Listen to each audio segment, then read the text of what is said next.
All right, folks, welcome, everybody. Let's give a couple more minutes for other folks to join. I know it's month end right now, so we appreciate you guys taking the time to learn something today. We're really excited because this is a really important process for everybody to implement. Josh, welcome. CW, welcome. There's a couple more that we're waiting for. There we go. Emily, welcome. We're going to give everybody a couple more minutes to join. Thank you so much for taking the time out of your day. I know it's month end. Everybody's busy. I talked to a lot of dealers yesterday, David, and a lot of them were panicking. They were busy. They're closing deals and finishing things up. So I've never quite understood that. If if you're clean on the 5th, 6th, 15th, 18th, when the 31st comes, it's just another day. Yeah, I never understood it either, but that's the norm for automotive, and it seemed like a lot of folks that I talked to, that's kind of what they're dealing with. Brad, welcome. Yeah. We're about to get started. Give us a couple more minutes for folks to join, and we'll get going. I know you guys are busy, want to get back to it, but let's give everybody a chance to get started, or to hop in, I guess. David, you're going to be driving, so as we go through the slide, I'll ask you to maybe hit the next slide because you're in control. Got it. Perfect. Hopefully everybody's Thursday's going great. Everybody moving lots of metal.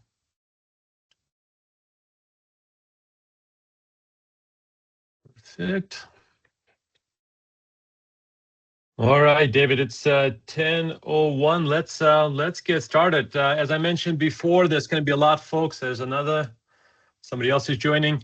A lot more people may join us throughout the session. We are recording this, so if you have to go, obviously we will send the recording to you. I really hope you do stay to the end if you have any questions. David is a wealth of knowledge. He's been doing this for many years. I'll let him talk to you guys a little bit about himself, why you guys should probably listen to him. But at the end of the day, we totally get it. But stay to the end. If you have any questions, we'll be more than happy to answer them for you. My name is Jason Bolney. I'm the Chief Talent Development Officer for the Live Ready Institute. David Barrow will talk a little bit about himself, where he comes from, his beginnings. And today we're here to learn. We're going to be sharing the problem that we're all facing in the automotive industry, and some of the frameworks that you can take back to your organizations and start implementing with your teams to help you solve some of these challenges. As I mentioned, I will stop David. If you have any questions, you can raise your hand, put it in the chat. He has a tendency to, once he starts preaching and teaching, I'll stop him and maybe we can ask the question if we need to clear something up. But, and then at the end, we'll go through some things and give you some free tools to help implement some of these things. David, if you don't mind, maybe going to the next slide, we'll go through the agenda real quick, and then I'll turn it over to you. As we're going through. Yep. So today, you guys are going to learn how we're currently staffed. They will dive into what that means. What is the cost right now to pour onboarding? There's a huge misunderstanding in the automotive industry, specifically. What is the actual cost when people come and leave, especially in the first 90 days of onboarding process? And then we'll discuss the 4 stages of proper onboarding, the 15 times 3 plus 5 interview process. What is giving them an assignment, and then of course proper onboarding after that, and then a shoulder to shoulder. And then at the end, as I mentioned, you will be given a free tool to help you every step of the way should you want to implement some of these processes in your organization. So without further ado, David, the floor is yours. Take it away. Well, first of all, I want to thank you for all joining us. I'm going to be talking today about some of the things that really hamper us in getting what we want, getting what we deserve all to have, and that is success in every one of the entities, dealerships that we represent. But I've covered a lot of this in the books that I've written. This first book, Stop Drifting, is a fiction story, and every character in it is, while they are fiction, It's true. Every single person is real in the 40 years that I've been consulting, running an automobile dealership, and then later working with groups.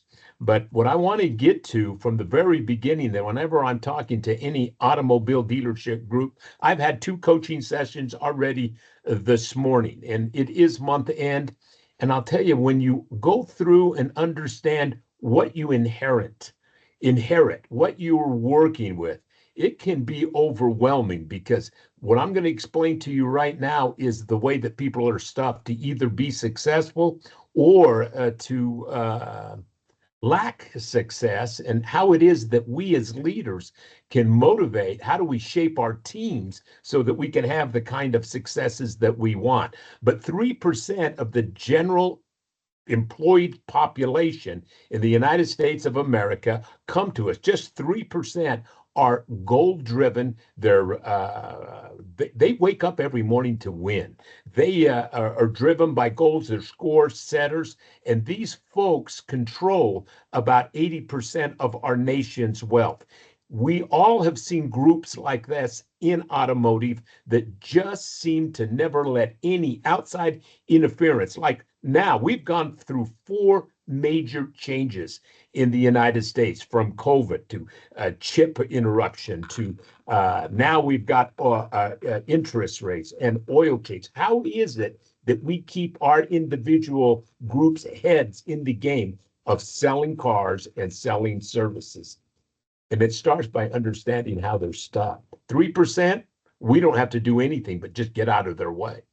10% are partial non-drifters. These folks, if you give them assignment and you hope these 10% group are your managers, the leaders, and it's probably you, or you wouldn't be in this meeting today.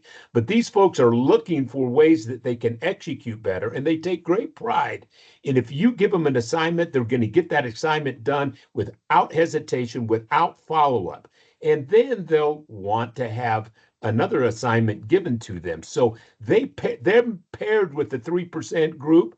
A visionary and an integrator really make for an extraordinary automobile dealership. Now, the 60% group, and it's the reason we've written 90% of the programs that we have, those are the people that are interfacing with your guest.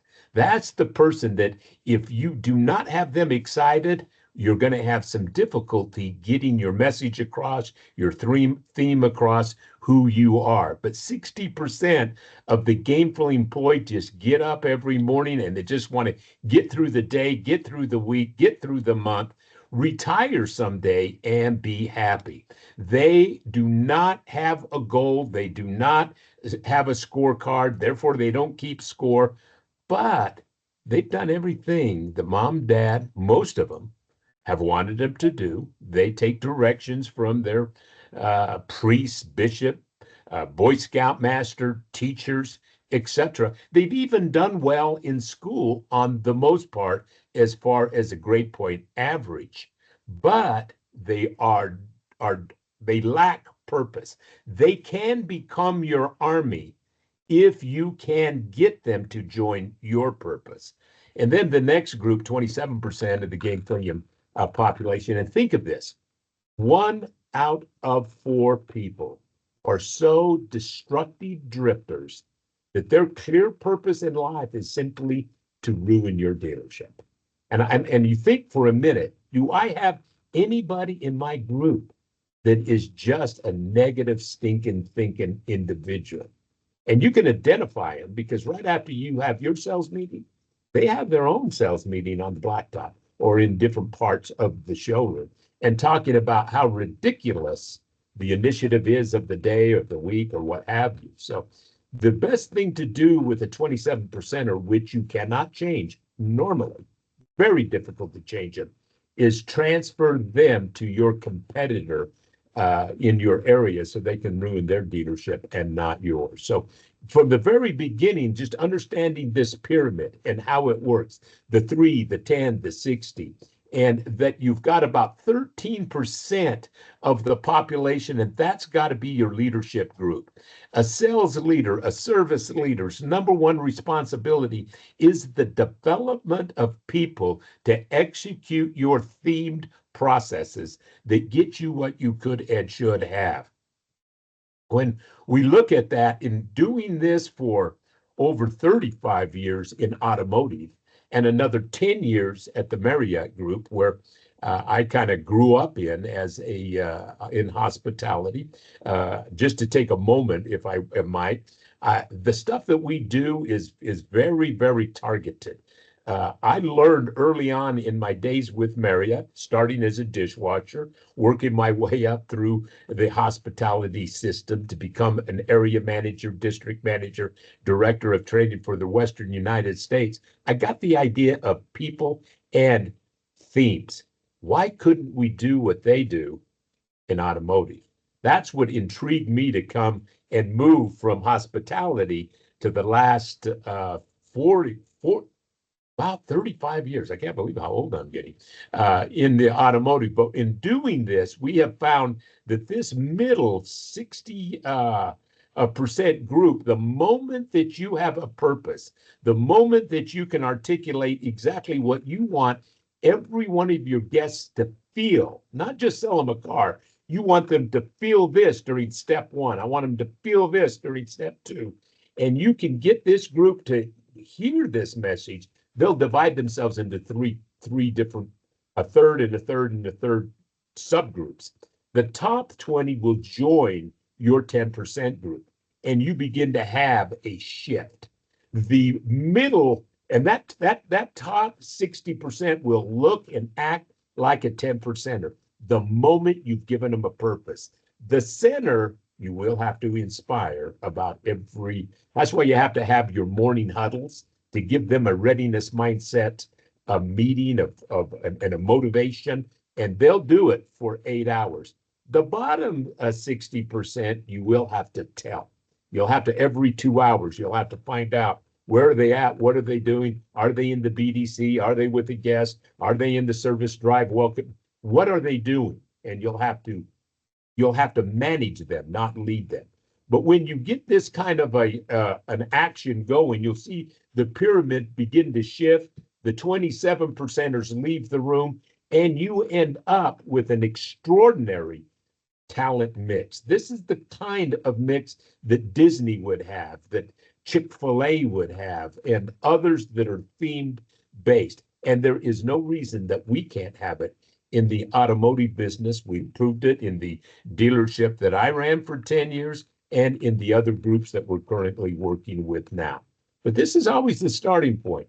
It takes a different situational leadership for each one of these 4 parts that we'll talk about in a moment. So, we've always believed and preached in every single dealership that we work with that to have success, we must recognize that it comes from talent plus capital plus talent equals success. And how is it that we can give all of our team members the discipline to get things done, to do what they themselves said they wanted to do, but most don't? It starts by us in leadership understanding the incredible cost that we're experiencing with turnover, and what is the number one job of a leader in general. Let's take a look at the cost of people. We've looked at this. The very first thing I did, month 1, as I came into retail as a general manager of a metropolitan Ford store in the Rocky Mountain states, is I wanted to find out what was the turnover level? How much leakage did we have in profit due to turnover? And this is what we looked at. You would think that the cost of turnover is wages, employment taxes, benefits, and training, right? Divided in to the revenue that person would produce. But oftentimes we forget to include the cost of turnover. So the cost of people is wages, employment taxes, benefits, training, and turnover divided into revenue. What we look at in going through the 61 rooftops that we do some work in across the United States, this is true in almost every single market. How many guests, when you look at internet, when you look at phone, when you look at walk-in traffic, all combined, how many guests will the average client advisor serve in a month? And it's going to be 35 to 42. The closing rate, all combined, taking internet and again phones and the walk-in guests blended, is going to be about 32. Of course, on a walk-in guest, we should be closing about 56 of every walk-in guest. But we're talking about all the different points of entry of a guest will be about 32. So out of those 42 opportunities, you'll have 14 deliveries. And we'll see this to be true in anyone that has a maturity of 2 years and higher, they will sell 14 units out of the 42. So we hire a new client advisor. They come in, we interview them. Hopefully, we're onboarding them, but it's not unusual to see their closing rate at 12. And when you think back, of course, you'll always have your exceptions, but how many times have we had a client advisor start with us and have 5, 6? I'm working every week in 5 bigger groups that I do some consulting. Every week, I'm coaching somebody. These numbers are true. We'll see 5, 6 as the average, meaning that we had 9 people, 9 guests did not have the luxury to choose to become a customer. Now, 9 guests could not be a customer. And of course, that means lost sales. And if we just took an average of $2,500, that meant that we lost per sales consultant $22,900. Now, when I first started in retail, I bring in a insurance expert to do some statistics because my brain just works that way. I needed to know I needed to understand the business compared to hospitality. And I already knew a lot about theming and processes. That's what my job was as the director of training for the Western United States in the restaurant division for Marriott.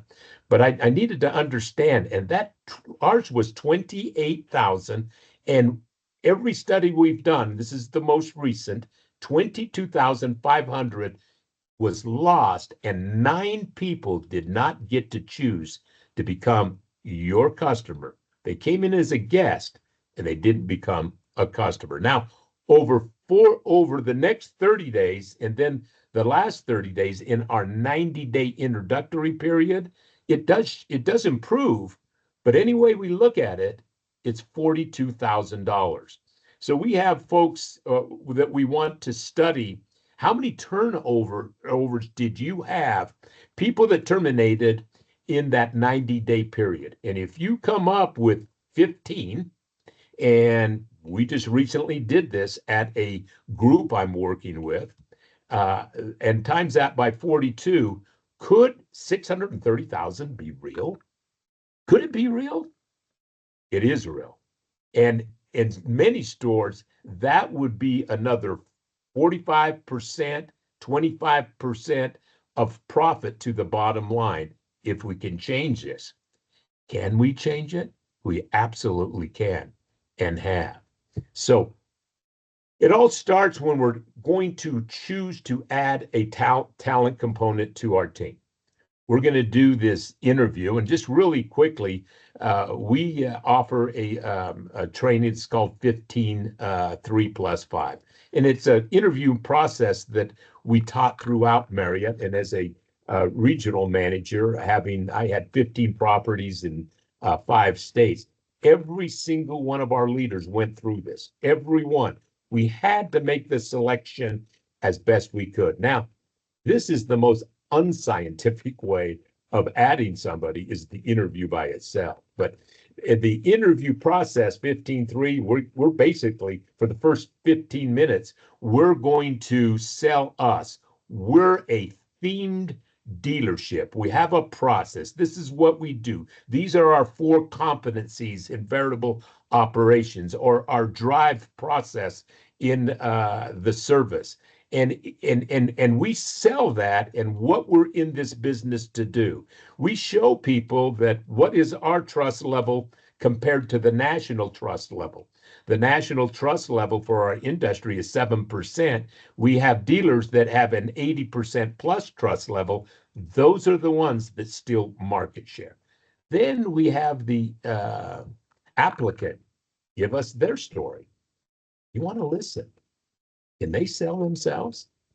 If they can't market themselves, envision them. Or can they market your product? And then the second 15 minutes is basically 4 to 6 questions that we're going to ask every applicant the same way and score them on a separate piece of paper. Then the +5 is just 5 minutes to things we may have forget. Now, this is going to determine whether or not they get access to be invited to come to your onboarding and training, which I'm sure everybody has. Now, what we want to do before they leave, I'm trying to understand, where do they fit on this pyramid? Do they fit in the 27? Well, we're not going to hire anybody that was 27%, but are they a 60%? Are they the bottom, middle, or the top tier? We're not going to hire anybody that's bottom tier 60 or a 27 for sure. We want to get people that we could lead. So we're going to go ahead and ask them at the time that we hire them. We at the Live Ready Institute, we have academies that we have built for the dealers that we serve.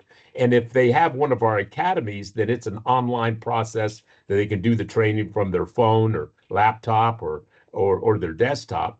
And if we're going to give them the assignment that to take a training course, it's just an hour training course on how the brain works.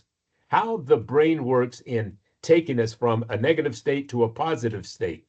In asking somebody to come to training, we recognize we have to train think before we train skills. The person coming to a new job may be in a negative state of mind because they're doubting. I wonder if this is going to be good for me. If they're wondering, which most are, that means they're in a negative state of wondering if this is going to be good. So their mind's going to try to find everything that is a warning. We want to shift that. So if you don't have an academy or training, then we suggest giving them chapter 1 of my book, Live Ready, Beyond Think and Grow Rich, which just talks about how the brain bounces from positive to negative, and how we're the only animal on earth that the Creator gave us the ability to control thought. Now, just because we as humans have the ability does not mean we do it. Nobody showed us. We want to give them one assignment. Now, it's not for the purpose of I'm going to give this training right during the interview. I'm going to give them an assignment just because I want to see how they show up for training. Then I give them the training day. So normally there's a few days in between the hire and the training start date where we're going to onboard. So the first evaluation was the interview. The second is going to be, how did they do, or did they even do any of the assignment? So the academy looks like this. This is the Heritage Automotive Group that we serve. There's a message from the dealer. This is the 10 principles of success, which we tell them to take the assignment of module 1. And then, oh, by the way, these are what we're going to be training on: internet, phones, state of mind. Or you just hand them a manual that you have, or a book that you have, and you tell them you want to bring it back if you don't have an academy. We want to see how they show up. So now when they show up for the training, what we're going to see is we're going to have an introduction. We're going to go ahead and talk about what we're going to be doing during the onboarding. And then you might just pivot into, well, what were your takeaways on what you saw? And go around the room. If you have somebody that says, well, I didn't have time, we were very busy, that person probably is in the bottom end of a 60 percenter. I'm going to start to keep track of each one of the people that I've hired, guessing what do they need. This is my second evaluation point. If somebody comes in and did 2 modules or 2 chapters of a book, and they happen to say, I went through every one of the modules, what do you have there? You have a 10 percenter. You've got a good hire. So then that's the second evaluation point. When we go through the onboarding, we're going to talk about who the modern day dealership. What do we do today? We're going to talk about culture. We're going to talk about theme. We're going to talk about people. We're going to talk about process. So once we're doing the onboarding and that week of onboarding, that's the third evaluation point. We're going to see how they interacted. And I want to ask this question to you, and you can answer it quietly to yourself. Should everybody make it through onboarding?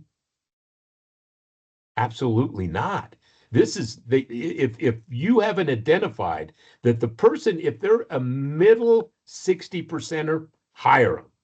That is going to be the majority of our associates, and they're fine. We can give them, we can spark desire. We can get them excited about what we do. They can become our army. If they're on the top 60%, I'm going to celebrate. But if they're in that bottom 60%, I'm going to make the decision during the onboarding that at the end, they don't graduate to the showroom or the service drive. Now, as we go through all of the onboarding, again, we're going to talk about what they're going to do. The onboarding for a client advisor really should be 1 week. Should we have an instructor, one of our sales managers? Should they be able to onboard? Should they be able to train? A sales manager, that's the majority of their job, is the development of others. But who's developed them to do this? And I'll tell you what, any one of us, anybody watching right now can do this the moment they decide to. And you probably already do anyway. But you want to have your best developer of people, your best trainer doing this onboarding week. Because I want you to envision 15 turnovers, $600,000. What percent can I carve off of that? And if I can get 10%, 20%, 50%, all of that is going to the bottom line.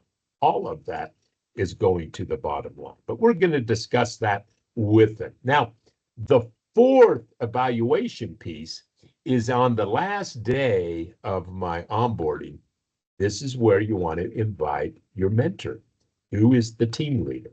Now, if you're in a team leader store, you're going to assign them to a team, and that team leader should know that this guest hitting the showroom floor never greets or takes a guest to do the needs analysis, or if they'd had an appointment that would do the summary of the needs analysis if we've been working with them in our virtual space.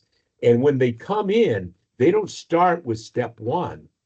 They start whatever step they're at in the process. Because keep in mind, in our virtual space, we will have done the greet, most of the needs analysis, and probably a lot of the presentation. And when they get here, we'll do a summary.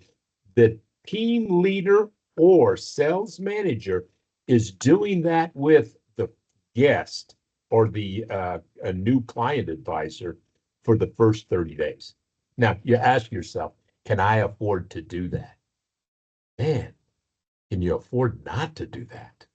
And so we have it set up for the first 30 days that individual that just joined your team, they had some apprehension, but now they're working with a team leader or a sales leader, shoulder to shoulder, greeting the guest and the doing the needs analysis or the summary of it.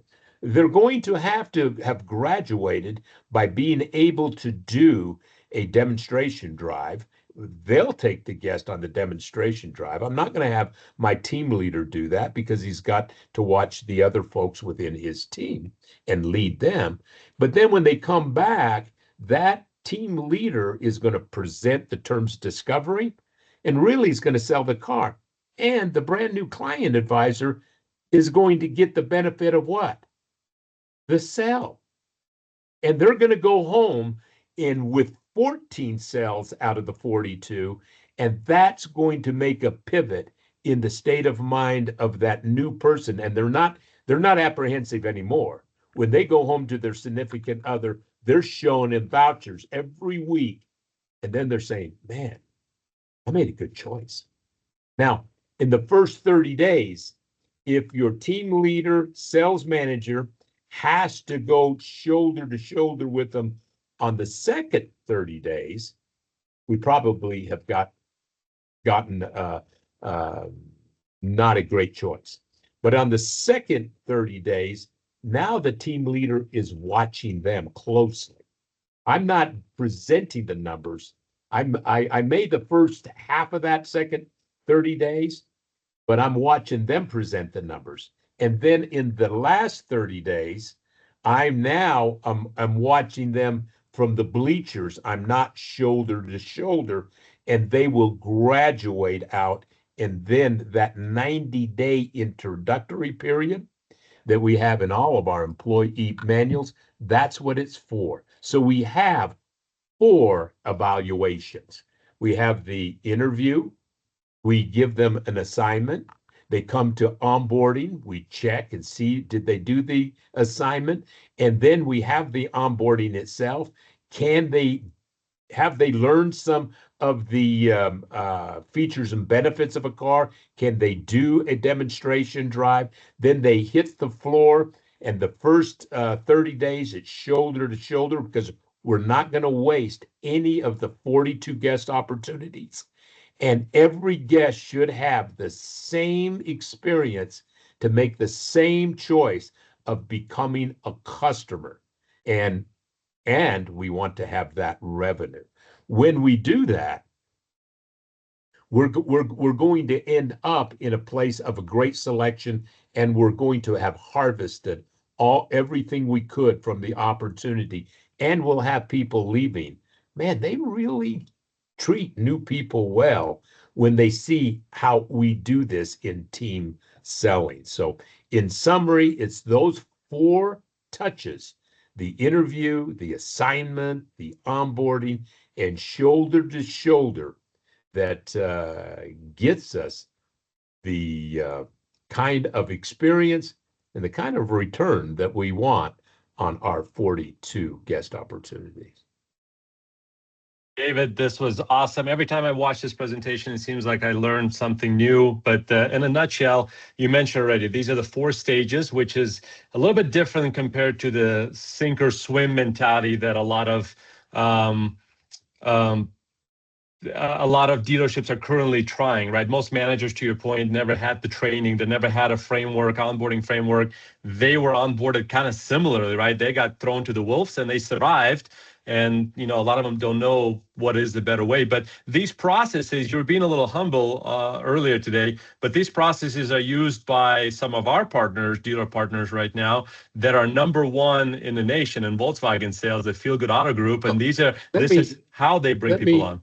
Let me start with that. It was 17 years ago, and I was thinking of this just last night because I'd asked Jeff Davis, the director of operations, to write the foreword to my new book, Creating a Modern Day Dealership. And I had Tom Watkins, who we had sold. We have a brokering company too, and I had just brokered his Nissan store to the Murdoch Group.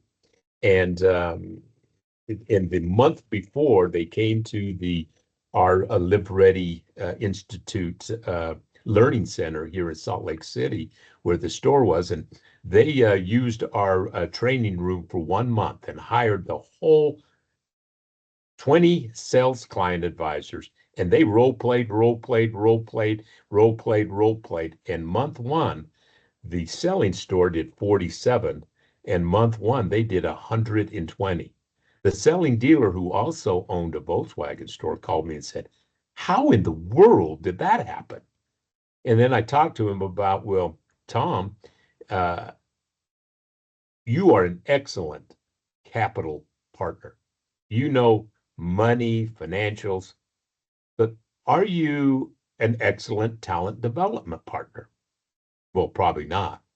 And the GM should be that. He said, "Well, how did you help Murdoch's?" And I said, "Well, we have two parts, capital and talent. Could you find me a talent guy?" I said, "Well, and I just that 2 days before that had gotten a call from Jeff, who wanted to find a new opportunity. I introduced the two of them. We took Volkswagen in Salt Lake that was doing about 52 new pieces and about the same in used. And in 2 years, we became number one in the state, and we had a very strong Volkswagen contender. And then we, in three cases during that time period, was number one in new and used sales. Had an opportunity to add a store in Kansas City, Lee Summit, added it. Our firm helped them prepare to present to Volkswagen to get to the new point. And we end up duplicating what we're doing in Salt Lake, about 250, 300, both places. Volkswagen calls us, "Hey, would you buy the two Houston stores?" We do that about 6 years ago. Today, they are the number one retailer of Volkswagens in the United States of America. And they understand the purpose of talent development. And man, this is one of the most processed stores you'll ever come across. It doesn't happen overnight, for sure. But if you have the purpose and the goal and take the actions to get there, it's very doable. We do it every day. That's awesome, David. And yeah, and for those of you who are joining right now, let's connect. I shared my link. Scan it with your phone. We're going to be doing this every 2 weeks. We're going to be putting on a live webinar and getting, all the information out of brains, out of David's brain, and sharing with the heart of a teacher of how these high-performing dealerships are focusing on their people processes and how to engage them, and then more importantly, the guest processes, the experience, and how they intertwine together and produce just a better outcome. So to me, it just seems like the onboarding process is a sorting filter almost, where you can identify first who's in front of you and whether or not they make it to the next step.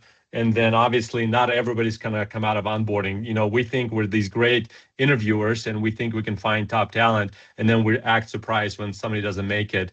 And so there's a process to this, just like you have a process to sell a car, to answer a phone call, there's a process to properly onboard somebody. So if you want a copy of this presentation that David just had, just shoot me an email after we connect. I'll send you a copy of this. And then I will be sending you a free tool to kind of help you guide through this onboarding process, kind of giving you a framework of how to do this, because I know Dave just said a lot of things, and we want to give you step-by-step instruction afterwards. But just shoot me an email saying, "Hey, I want this deck," or "I want this free tool," and then sign up. Find us on YouTube. We're on the Live Ready Institute. Find us on LinkedIn. We're posting a lot. We're going to be going through the brain model, how to build a strategic talent team. Every single one of these competencies is just going to be an ongoing event. We're always going to be teaching, and hopefully you guys got a lot out of it. But before we finish, there was a question that came in, David. Okay. How expensive is it then if you use this process to, I know what you're going to say, but how expensive is it if you in a proper dealership to onboard somebody properly? Well, it's interesting because I was just working with the dealer principal of the Heritage Automotive Group this morning, which we have a standing coaching session for an hour at 8 o'clock every week on this day. But when we get to the point, what is a sales leader? What does your sales manager do? They're a desker, they praise cars, they do this. Or if we incorporate their number one job is the development of another. That hasn't always been the definition in our industry that they're the developer of another. I tell people you can make good money in our business if you can appraise a car, if you can desk a deal, you can close a deal, etc.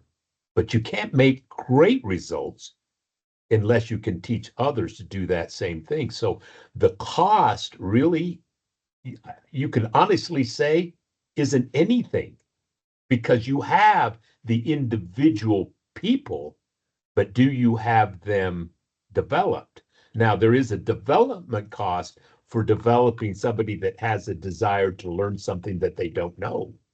And certainly there is that. But the one thing that I've always suggested, and one thing that I learned from Mr. Marriott when I worked for him, we didn't bring outside people into our restaurants, our hotels to train.